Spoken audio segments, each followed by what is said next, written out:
Bien-aimés, bienvenue dans la vie abondante en action. De par cette chaîne, nous aurons des temps d'évangélisation, des partages pour exhorter, pour étudier la parole de Dieu, enseigner également conformément à la source de la vie abondante, l'auteur du salut éternel, qui est notre Seigneur Jésus-Christ. Nous aurons aussi des temps de prière, selon que le Saint-Esprit nous orientera par sa grâce, pour les personnes en détresse, les affligés, les malheureux, les couples, les familles, les peuples, les nations, etc. Je vous prie de bien vouloir vous disposer afin de participer pleinement à la vie abondante pour également en jouir convenablement.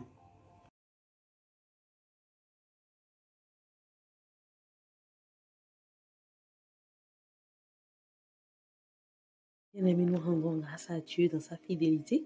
Nous avons encore un autre jour et nous poursuivons toujours notre partage sur le livre d'Ézéchiel. Et aujourd'hui, nous allons nous tourner sur le 28e chapitre. Je le lis. C'est bien dans la version parole de vie. Le Seigneur m'a adressé sa parole. Il m'a dit, toi l'homme, tu communiqueras au roi de Tyr ce message que je lui adresse, moi, le Seigneur Dieu. Le cœur plein d'orgueil, tu as dit, je suis un Dieu, je suis assis comme un Dieu sur un siège de roi au cœur de la mer. Tu te crois égal à un Dieu, pourtant tu n'es qu'un homme, tu n'es pas un Dieu. Tu te crois plus sage que Daniel, tu penses que tu peux comprendre les choses les plus mystérieuses. Grâce à ton habileté et à ton intelligence, tu t'es fait une fortune, tu as amassé de l'or et de l'argent dans tes trésors. Grâce à tes grandes connaissances dans les affaires commerciales, tu as augmenté ta richesse et cette richesse a rempli ton cœur d'orgueil. C'est pourquoi voici ce que je dis. Moi, le Seigneur Dieu, tu te crois égal à un Dieu. À cause de cela, je vais envoyer contre toi des étrangers, le peuple le plus violent de tous.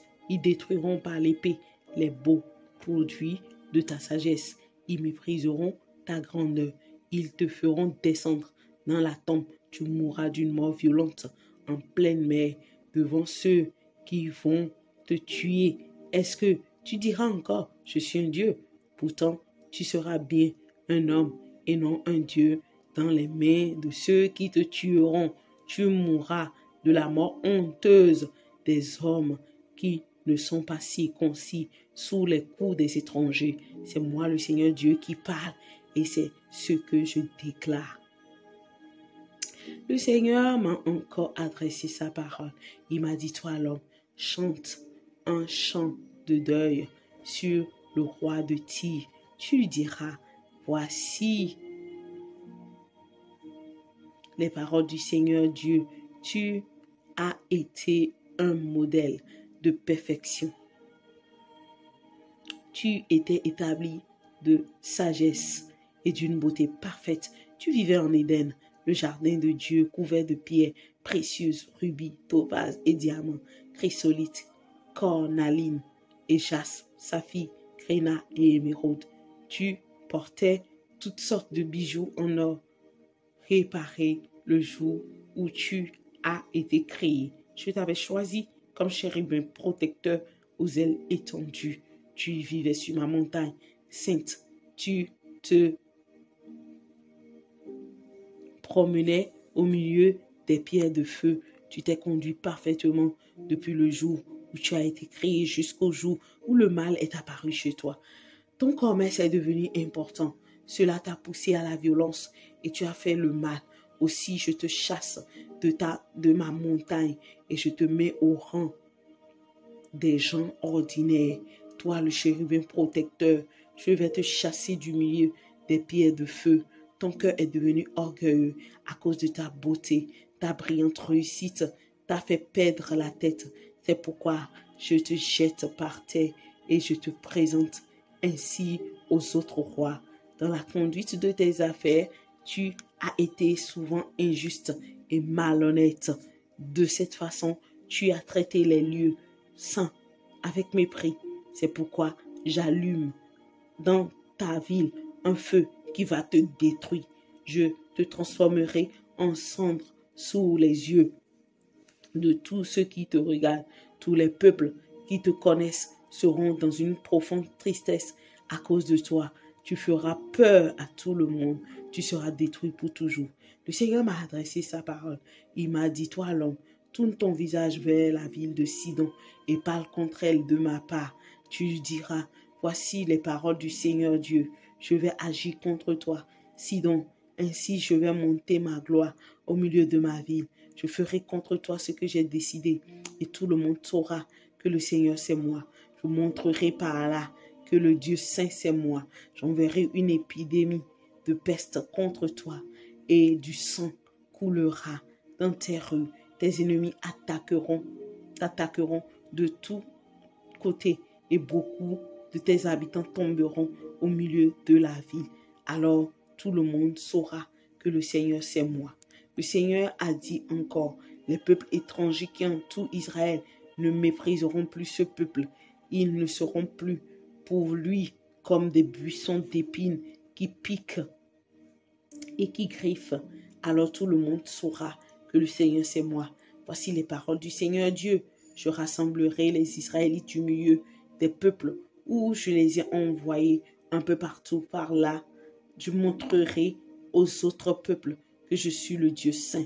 Les Israélites habiteront dans le pays, celui que j'ai donné à mon serviteur Jacob. Là, ils vivront en sécurité.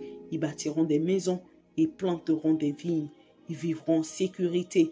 En effet, j'appliquerai mon jugement contre les peuples voisins qui les méprisent. Alors ils sauront que le Seigneur, leur Dieu, c'est moi.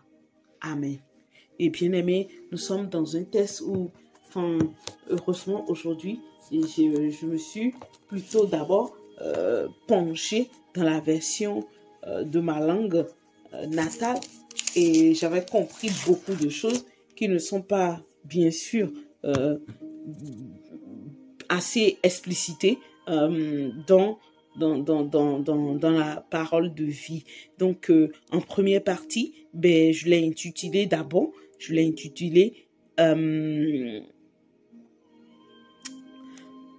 le jugement. En tout cas, bon, le petit 1, c'est d'abord le petit 1 qui est le jugement du prince de Tyr. Le jugement du prince de Tyr. Et en titre, j'ai mis en fait, voilà, le prince de Tyr possédé par l'esprit du mal. Le prince de Tyr possédé par l'esprit du mal. Et pourquoi ainsi? Vous le comprendrez. Alors, à partir du verset 1 jusqu'au 10e verset, on voit là un premier jugement. Et c'est vrai que dans ma version ici, on dit le roi de Tyr. Mais dans ma version natale de la Bible de ma ville natale, c'est en fait le prince. C'est le prince. Il est question en fait du prince. Et j'ai eu pour compréhension en fait que, étant donné que l'esprit qui avait en fait possédé ce roi, tout comme voilà, les Mèdes et les Perses, et si vous vous souvenez dans le livre de Daniel, on parlait en fait de ces principautés, de cette domination, voilà, qui étaient en fait leurs alliés. Donc c'est souvent eux qu'on qualifiait en fait du roi. On les décrivait, voilà, tel à tel corne, tel à tel si, voilà. Donc en fait, le roi, lui, en lui-même, moi, j'ai préféré avec plus de clarté l'appeler en fait le prince. Donc, pourquoi le prince, voilà, a été jugé par le Seigneur? Il a été jugé parce qu'il se prenait pour Dieu. Et là, je veux bien dire attention à ceux qui se croient Dieu. Récemment, j'étais tombée sur un enseignement où j'entendais, les gens de cette église avec, voilà, le leader dit, oui, bienvenue dans l'assemblée des dieux et tout. Et faites attention, soyez sages. Bref, c'est pas parce que Dieu, voilà, nous donne en fait une prééminence que, on doit en faire en fait, une chanson, un slogan ou, voilà, en être trop trop enfin, je sais pas, je trouve pas l'expression, peut-être être, enfin, se croire tout suffisant, voilà, à cause de cette position. Soyons très sages.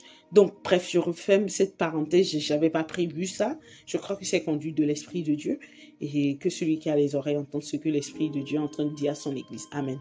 Bref, donc, quand nous revenons en fait dans le texte, on voit en fait que le Seigneur s'est levé contre lui parce qu'il a été très très hautain, très orgueilleux, jusqu'à se comparer à un Dieu. Et Dieu a dit, ben, je vais te juger. Je vais te juger, j'enverrai contre toi des étrangers et ils sortiront leur épée pour te détruire, ils détruiront tes beaux produits, les produits que tu as réalisés dans ta sagesse, ils mépriseront ta grandeur et ils te feront descendre dans la tombe. La parole de Dieu dit, tu mourras d'une mort violente en pleine mer.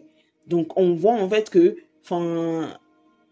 oui, le Seigneur n'était pas du tout d'accord, il a été très rigoureux, très tranchant envers lui. D'abord, il s'est déjà occupé en fait du peuple qui se croyait tout puissant et qui disait oui, oh, Israël est maintenant jugé, oh non, maintenant on pourra être riche. On pourra être riche et ils ont été bien traités par le Seigneur. Et j'ai compris en fait que oui, un roi peut méfaire, le peuple aussi, mais souvent le Seigneur, il commence son jugement souvent par les gens de cette nation. Et ça m'a rappelé aussi de David quand il a méfait et que le Seigneur lui a dit, ben, choisis entre les trois sanctions là que je dois utiliser contre toi. Et il a choisi la peste pour sur 3 jours. Alors que c'était lui qui a péché. Et c'est en fait le peuple qui a payé finalement pour son péché. Donc, nous avons vraiment pour responsabilité de prier et en vaut alors cette première partie, une des raisons pour lesquelles notre prière envers notre autorité, nos pasteurs, tout et tout, reste crucial. Alléluia. Et pour la deuxième partie que j'ai intitulée maintenant, la chute en fait du roi de Tyr. Donc le prince, enfin, qui est normalement le roi, mais le roi dont moi j'appelle ici, c'est en fait l'esprit qui gouvernait le roi de Tyr. Donc c'est lui en fait qui est le roi du prince. Et il s'avérait en fait que c'est le diable. Voilà, la description a été claire et nette avec ses pierres précieuses, sa position d'entretemps. Et on doit comprendre que oui, c'est en fait de lui dont il est question en tant que l'arbre de vie et l'arbre du bien et du mal. Parce que, je suis tombée en fait sur certaines explications et dit en fait que c'était en fait des paroles genre avec des symboles que le Seigneur utilisait pour s'exprimer et qu'en réalité en fait l'arbre dont il était question c'était en fait un esprit dans le royaume de Dieu. Donc il était question en fait de l'esprit du diable, celui qui a connu le bien et le mal. Évidemment, on a prévenu Adam et Ève à propos de lui. Malheureusement, on est là où nous sommes aujourd'hui. Bref, donc, on doit comprendre que avant qu'il soit précipité en fait dans la mer, il était auprès de Dieu. Il était en fait un chef d'orchestre, il était un veilleur, il était un beau et grand, comment ça s'appelle, chérubin. Voilà, et il était quelqu'un qui passait dans le feu. Et ça doit vous rappeler la description des anges très exceptionnels dont on a parlé dans le livre de Daniel, dans le livre d'Apocalypse. Voilà, celui qui versait la coupe de la prière, qui donnait les pincettes, avec les pincettes des pierres, voilà, sur la tête. Donc, comprenons-le qu'il était un protecteur aux ailes étendues, le diable en question, et il était saint sur la montagne sainte jusqu'au moment où de par en fait ses vols, de par ses trafics, de par son commerce mondial, ben, il a été précipité et il est devenu comme des gens ordinaires. Voilà, la Bible dit, le verset 16, ton commerce est devenu important, cela t'a poussé à la violence et tu as fait le mal. Aussi, je te chasse de ma montagne et je te mets au rang des gens ordinaires. Toi, le chérubin protecteur, je vais te chasser du milieu des pierres de feu. Ton cœur est devenu orgueilleux à cause de ta beauté, ta brillante réussite t'a fait perdre la tête. C'est pourquoi je te jette par terre et je te présente ainsi aux autres rois. Voilà. Donc, on a vu en fait qu'il a eu son jugement aussi. Et c'est lui, son esprit, qui a gouverné le cœur en fait du roi de Tyr. Malheureusement, la destruction s'en est suivie et ils en ont été jugés. Donc, on comprend en fait que oui, sur cette terre, et ceux qui sont conduits par l'esprit du mal et l'esprit même du mal, tous iront à leur destruction. Et Dieu n'a pas non plus omis Sidon qui était en fait toujours sur le même territoire, mais juste à 40 kilomètres de Tyr. Voilà, lui aussi, il a eu sa part dans le jugement parce que, il s'était en fait, il s'était cru en sécurité. Voilà. Et il a dit, le verset 20 dit ceci, le Seigneur m'a adressé sa parole. Il m'a dit, toi l'homme, tourne ton visage vers la ville de Sidon et parle contre elle de ma part. Tu lui diras, voici les paroles du Seigneur Dieu. Je vais agir contre toi, Sidon. Ainsi, je vais montrer ma gloire au milieu de la ville. Je ferai contre toi ce que j'ai décidé et tout le monde saura que le Seigneur, c'est moi. Je montrerai par là que le Seigneur Dieu Saint, c'est moi. J'enverrai une épidémie de peste contre toi et de sang coulera dans tes rues. Tes ennemis t'attaqueront de tous côtés et beaucoup de tes habitants tomberont au milieu de la ville. Alors tout le monde saura que le Seigneur est moi. Et le contraste entre la destruction qui a frappé Tyr et Sidon, c'est que Tyr jusqu'à aujourd'hui, destruction totale, on n'a que les vestiges et les ruines. Aujourd'hui, quand vous parcourez en fait les côtes libanaises et tout, Syrie, voilà, là-bas, là où il se trouve près de la Méditerranée. Par contre, Sidon, lui, c'est encore une ville qui existe encore aujourd'hui, qu'on appelle Saïda, dans le Liban. Donc, allez, pour ceux qui font des recherches, allez rechercher. Certes, il a été puni, il a été jugé par le Seigneur. Pour autant, il n'a pas été effacé de la carte, comme ça a été le cas du diable. Donc, si nous revenons en fait au jugement qui a localisé le chef de Tyr, c'est-à-dire le roi qui est le diable, ben, vous voyez que le jugement de Dieu sur le diable est déjà effectif et éternel. Parce que le verset 19 dit, tous les peuples qui te connaissent seront dans une profonde tristesse à cause de toi. Tu feras peur à tout le monde. Tu seras détruit pour toujours. Et quelqu'un dira, mais oui, le diable est détruit, le diable est jugé. Pourtant, écoutez, quand les temps seront effectifs, on saura. Vous avez vu, le Seigneur parlait en fait en jugement contre Tyr. Et le roi Nabuchodonosor n'a pas fait le travail comme cela se doit. Mais Dieu a pu susciter en son temps Alexandre le Grand. Donc, la parole de Dieu reste la parole de Dieu. Et ce qui m'a le plus réjoui, qui a donné à mon cœur un baume de joie, c'est vraiment la promesse de Dieu sur Israël pour sa sécurité pérenne. Et là, le Seigneur s'en est rappelé, le Seigneur s'en est souvenu. Et j'ai compris en fait que qu'importe les détresses par lesquelles le peuple de Dieu est en train de passer sur cette terre, surtout dans les temps dans lesquels nous sommes, où actuellement en Israël, tout est déjà prêt pour la construction du 3e temple. Et qui dit 3e temple dit en fait la venue du Messie. Et donc, si eux, ils sont en fait dans leur mission ainsi, bon, sans pour autant faire de la propagande, et que l'Église n'est pas au courant, c'est sûr qu'on sera surpris par l'enlèvement si la roue ne tourne pas. Et ici, depuis un certain temps, il n'y a que la terre qui ne fait que trembler. Pas plus tard encore, avant-hier, ici en France, en sud-ouest, il y a eu tremblement de terre. Donc tout ça, c'est vrai que le Seigneur nous a dit de ne pas nous inquiéter. Mais ce sont des signes vraiment qui nous amènent à nous apprêter. Parce que si la roue ne retourne pas, bien aimé, sachez que la trompette va retentir et on va se retrouver dans le ciel de gloire. Je prie que nous ne rations point dans le nom de Jésus notre enlèvement. Parce que personnellement, quand j'étais en train de préparer en fait ce test, eh bien, à la fin, j'ai vu en fait que, ou bien, les jugements, tout ce qui se passe actuellement, et la guerre en Syrie, et la guerre en Inde et Pakistan actuellement, et en Israël avec les Palestiniens, à Somalie, bref, tout ce qui se passe, voilà, les guerres commerciales et tout, est-ce que cela va s'assurer en fait de l'avènement de notre Seigneur? Et ça peut, bien aimé, ça peut. Et on ne doit pas nous amuser. On doit prendre en fait cette parole-là au sérieux et nous tenir à la brèche,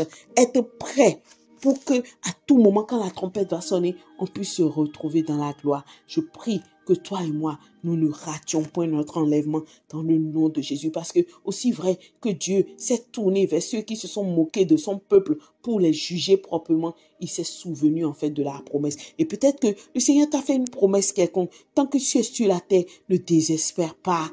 Ne désespère pas. Même si le pire venait à venir avec toi, il faut pas désespérer. Rappelle-toi que il y a dans la Bible qui dit que il y a des gens qui ont espéré mais qui n'ont pas vu la promesse. Ils l'ont salué de loin. Oui, toi aussi, sois quelqu'un qui salue les promesses de loin dans ton cœur et dis merci Seigneur. Même si je ne vois pas, je sais que tu es fidèle. Je veux mettre ma confiance en toi. C'est toi qui donnes la vie à ce qui est mort. C'est toi qui as rendu Sarah qui est stérile, une femme fertile au moment voulu par toi. Je veux m'attendre à toi. Et si tu veux, moi je veux m'accorder avec toi parce que en parlant là, je sens comme le cœur d'une femme en émoi. Je veux prier pour toi. Père, dans le nom de Jésus, c'est toi qui connais cette femme. Oui, tu peux me faire vivre la douleur de son cœur et je veux te la porter. C'est aussi vrai que tu me donnes, oui, de la localiser par ton esprit, que ton esprit la touche. Que ton esprit pose sa main sur elle dans le nom de Jésus. Que les battements de son cœur, Seigneur, soient normaux dans le nom puissant de Jésus. Que tout ce que l'ennemi a prévu contre cette personne pour lui faucher la vie à l'improviste soit révoqué, annulé dans le nom puissant de Jésus. Et que le mal retourne à ceux qui l'ont conçu à son égard. Dans le nom de Jésus, je déclare que cette personne ne mourra point, mais elle vivra. Elle va vivre pour proclamer ta bonté, ta fidélité dans le puissant nom de Jésus. Père, je prie aussi vrai que tu nous rappelles que tu es celui qui a accompli les promesses en Israël. Oui, cette promesse de retour a commencé depuis 1948 et les Israélites sont rentrés. Et même cette année, je suis tombée sur un article la fois dernière où on parlait des Juifs éthiopiens qui sont en train de remonter en Israël. Seigneur, je prie dans le nom de Jésus, aussi vrai que ta parole reste vraie, donne-nous de nous attendre à l'accomplissement de tes promesses. Garde-nous de découragement, garde-nous, Seigneur éternel, d'éloignement. Attire-nous à toi. Et quelqu'un serait-il en train de passer par un jugement, une nation, une famille, une église? Seigneur, souviens-toi de ta miséricorde, souviens-toi de ta compassion, souviens-toi de ta bonté, souviens-toi de ta fidélité. Merci, Papa, parce que tu le fais. Au nom de Jésus-Christ de Nazareth, nous venons de prier. Amen. Et bien aimé, vraiment énormément joie de vous servir. Je n'irai pas plus loin que ça. Recevez mes salutations, recevez tout autant les salutations de notre Seigneur Jésus. On se dit à très bientôt dans un autre temps de la vie, la vie en abondance. Demeurez pleinement bénis. Au revoir.